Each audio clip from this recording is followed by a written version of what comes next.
Welcome to the Maxwell Leadership Executive Podcast, where our goal is to help you increase your reputation as a leader, increase your ability to influence others, and increase your ability to fully engage your team to deliver remarkable results. Hi, I'm Perry Holly, a Maxwell Leadership facilitator and coach. And I'm Chris Cody, Executive Vice President with Maxwell Leadership. Welcome and thank you for joining. There's two things I want to bring up as we get started today. One of them is around an event that we do every year called Exchange.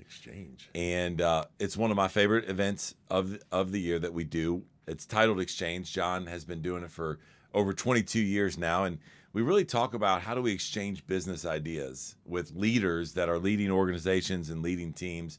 This year, we're going to be talking about creativity and innovation in leadership. We're going to be doing it in November. We're going to be hosting this year's exchange at the Waldorf Astoria in Las Vegas. And man, we would love to have you there if you're interested. I want you to go to exchange.maxwellleadership.com. There you can find out a bunch of information. There's a form if you want to learn more, and our team will follow up with you on that. The second thing is we always start is you've created some show notes that go along with today's lesson, or if you want to learn more about either engaging in some leadership coaching or having Perry or one of our facilitators and coaches spend time with your team, if you'll go to maxwellleadership.com/podcast, you can fill out a form there and we'll follow back up with you. Okay. Today's topic, as you guys know, we talk a lot about different topics that really come from the field. What are we hearing? What are we learning from coaching calls, being in the room, facilitating conversation, doing some consulting? And this is exactly that, right? Perry, you're bringing this to us where today's topic is, I was your peer, but now I'm your boss. That feels good just to say that, right? I'm going to say that to my peers when we get done recording. But this is something that happens at some point in time, probably to a lot of us. And it came up on a coaching call. And now we're going to talk a little bit about how do you handle this? What does this look like? So give us a little more context on the call that you received this question and then how we're going to work through some of this today. Comes up more and more. I'm not surprised any longer when I hear someone say it, but I reflected on, when I came up in the 80s through IBM, I was a salesman and then got promoted to be a sales manager. And what happened when you got promoted in those days in the IBM world, they moved you to another city. That's why they thought IBM stood for I've been moved. So that you would be moved. I thought it was almost, as I reflect, it was kind of like witness relocation. Yeah. They could move you away to a whole new group of people that didn't know any of your past sins and anything about you, so you started fresh with a new group. Well, that's not the way anymore. The world's very flat and small, and we don't need to do that. So it's very common now that you would be promoted on a team that where you used to be a peer, and now you're the boss. I wonder, had you seen anything like this or experienced it yourself? I've experienced it on both sides. I've had friends and peers of mine that have become my leader, and then on the other side of it, where I have become the leader in that situation. And so it's a delicate balance, right? As a leader, you have to then begin to make decisions versus you were talking to the team about the decisions that were made. You got to talk about compensation. You got to go from maybe the friend zone at times to now the leader. So it is definitely something we all experience, and it's a delicate situation to walk through it. So today we have 5 strategies for a new leader to consider when this happens. And I'll tell you, this was I was at a location with a client, and this young lady, I was asking her what the challenge is. We're having a coaching conversation during a lunch break, and she said, I'll tell you the problem I have, and it was this exact thing, and it was hurting, and it hurt me to see that she goes, I just want to do so well, but they just won't give me the break. And I said, you know what, I'm going to write something on this because awesome. I just know this comes up more and more. So I thought we'd maybe go back and forth. I designed this kind of what you should do, what you shouldn't do. I'll take the what you should do. Maybe you could just reflect on what maybe you don't want to do. And the first one, I would say number one, I just called it get your mind right. And the get your mind right would say that when you're first promoted to this position of leadership on an existing team, examine how you see yourself. And if you show up and try to remain one of the gang, be one of the group that you were in before. You don't see yourself as the new leader. You don't have the mindset of I'm now the leader of the group. You're setting yourself up for failure. I think that you really need to just agree with yourself that I am now the leader. I'll let you tell what not to do because there's definitely a downside, but you absolutely must see yourself as the leader, or you're going to fall back into I just want to be one of the gang, but I'm in charge. Yeah. That's not a winning solution. And what we don't want you to do is come in and have the mindset of I'm the boss. As we talk about it in 5 levels of leadership, often at level 1, there's a lot of command and control, and you're really managing people versus truly leading people. And so don't come in with that mindset and that shift of, hey, I'm the boss. People are going to be watching you during this transition. They're going to be evaluating you under the microscope more than they did when you were a peer. And so you don't want to come in with that posture, because that's more of a power posture. And if you've listened to one of our podcasts, you will know that we talk about and define leadership as influence. It's not about the title. It's not about the power. And so if you come in with that mindset of, hey, I'm the boss now, I've arrived, you're going to decrease your influence. And so it really is the foundation. I was thinking a little bit about this as you had sent these notes to me about, man, as this happens, they really need to think about the 5 levels of leadership, and then how do they re-engage all of their relationships from that model. And so you'll get stuck at level 1, and you won't increase your influence if you have that mindset of I'm just a boss. Yeah, very good. Strategy number 2, I said, open up. This is potentially uncomfortable for everyone, not just for you, but for the team as well. And that just realize the discomfort or the new situation that's arisen. You don't know, you're not responsible for their attitudes or their responses to it, but you can just have a little empathy with the people that are on the team, that this is a little weird, that you used to be part of the group, the team, the gang, and now you're leading the group, the team, the gang, and just talk about it. I think most people would be open to sharing and want to hear it from you, but listen to the team, hear what challenges they see, how do they face it, and this will be the first great test of being a leader. Is it okay with dissent? We just did is it okay to disagree with you? Is it okay to not be happy about something? Yeah, sure it is. We're on the same team. Well, I love that.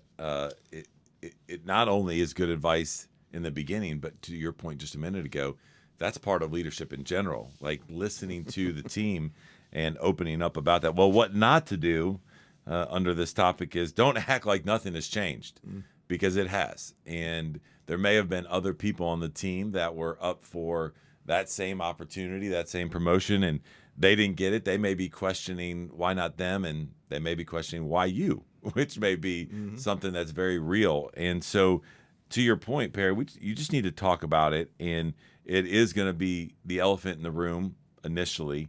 And so don't act like nothing has changed. Have that conversation. Talk about it with the team. When you do that, it will increase team engagement. It'll help the environment of the team, and it'll help people open up to talk about it. Leaders, you know better than anyone that growth is essential if you want to make tomorrow better than today. But fitting growth into your calendar takes intentionality and self-discipline. So let Maxwell Leadership help make your growth achievable. You're invited to join thousands of worldwide leaders in using the Maxwell Leadership Growth Plan. The Maxwell Leadership Growth Plan provides you with convenient and easy to implement leadership resources, including video lessons from John Maxwell, all at your fingertips. Available in our Maxwell Leadership app or online, you'll be coached by many well-known leadership experts that will help you achieve your growth goals. You can even listen to this podcast right there in the app. Check it out for free today at growth.maxwellleadership.com. That's growth.maxwellleadership.com.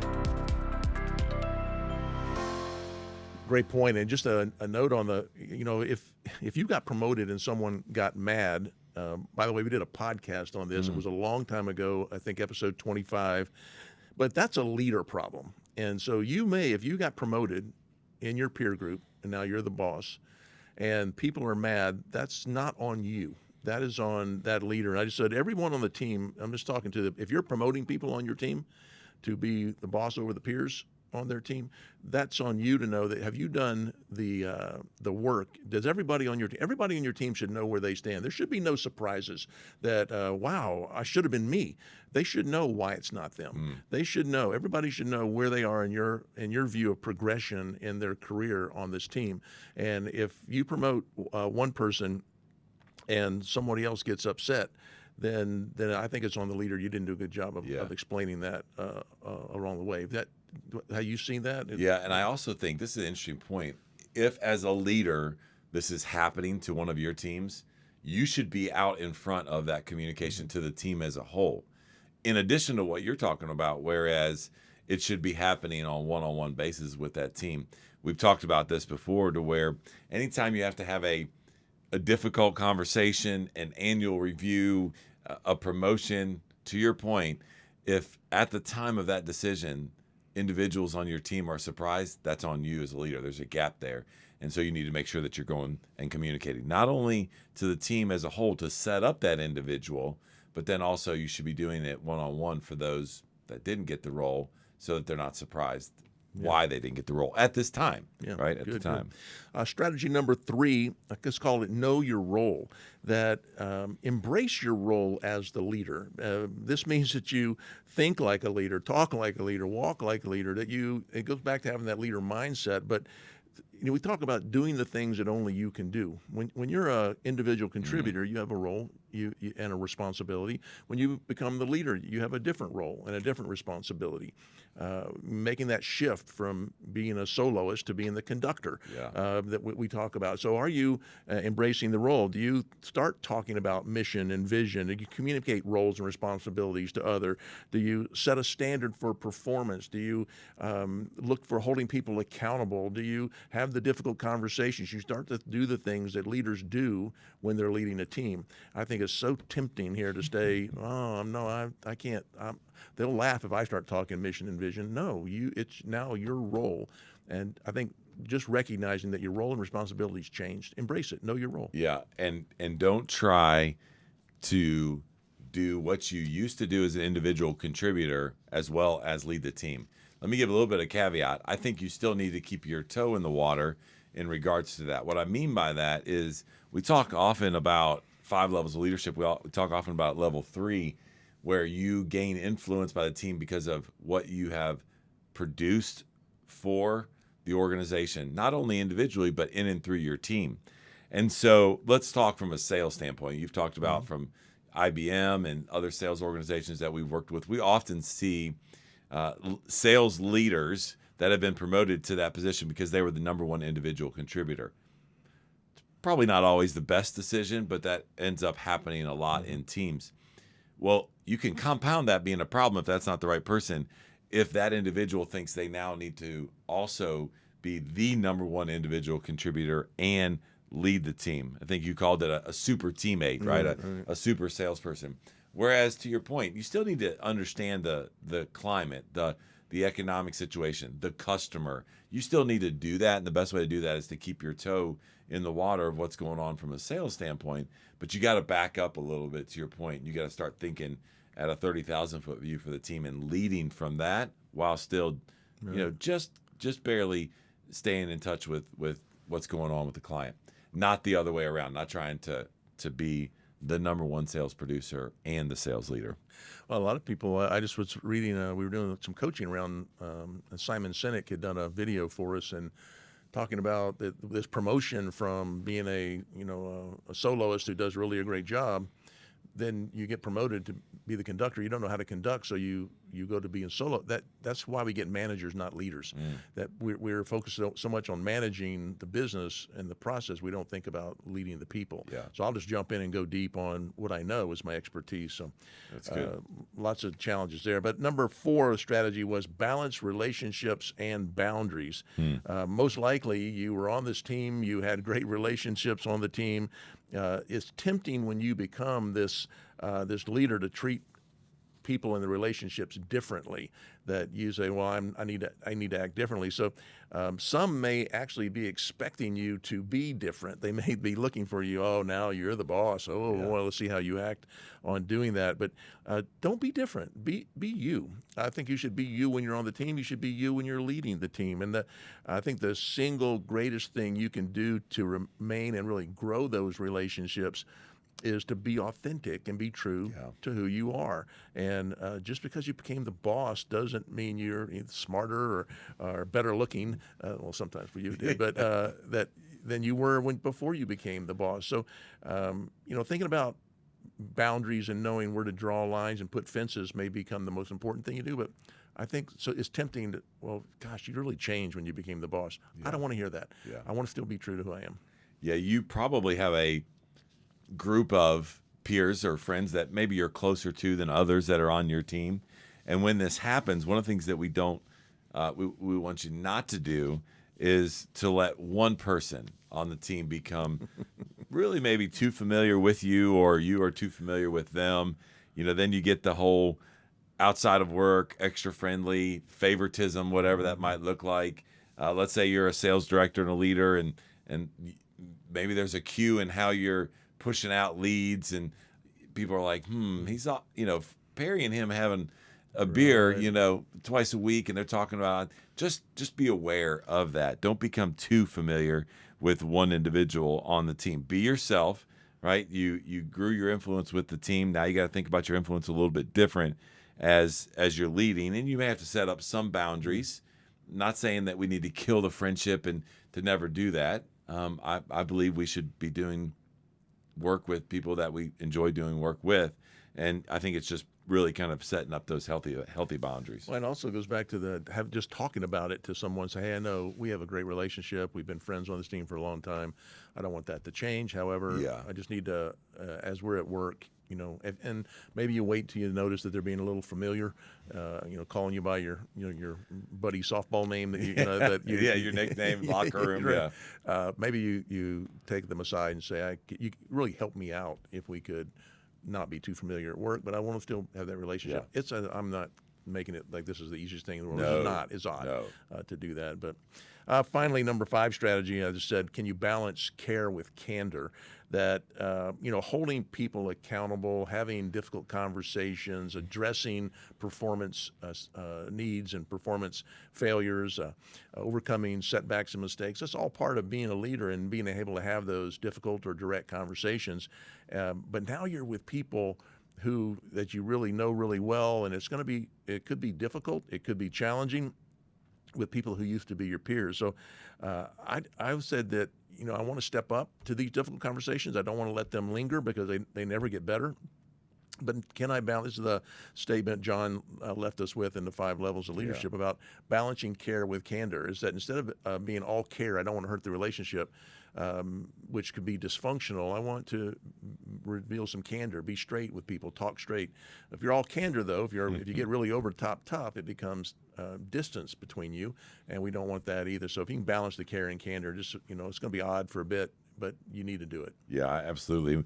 And under this point, what not to do is don't allow those situations to fester with someone who used to be a peer and just think it's going to get better. This is good for me to hear. At times I'll be like, oh, we're buddies. We'll figure it out. I'm not going to address it. I think as you move into a position like this, to your point with the care and candor, there's a way to go about it so that it doesn't just fester over time, because eventually what's going to happen is we're going to have a big blow up because we've had several things that have festered over time. So just make sure that you now know kind of the structure there and you want to be able to address that. Well, as we wrap up, and as I was thinking about this, as you just mentioned, this is not easy, right? It happens to most of us that have been in our organizations or career for a long time. And it's something you got to work with. And so I'm going to leave you with 3 things as kind of a takeaway from what we talked about today. Number 1, speak with humility and act with strategy. That goes back to what we were just talking about. Have conversations. Yeah.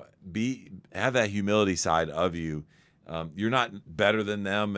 It was an opportunity for you to step up in leadership, but make sure that now you're acting not necessarily just as a peer and a teammate, but with strategy behind what you're doing.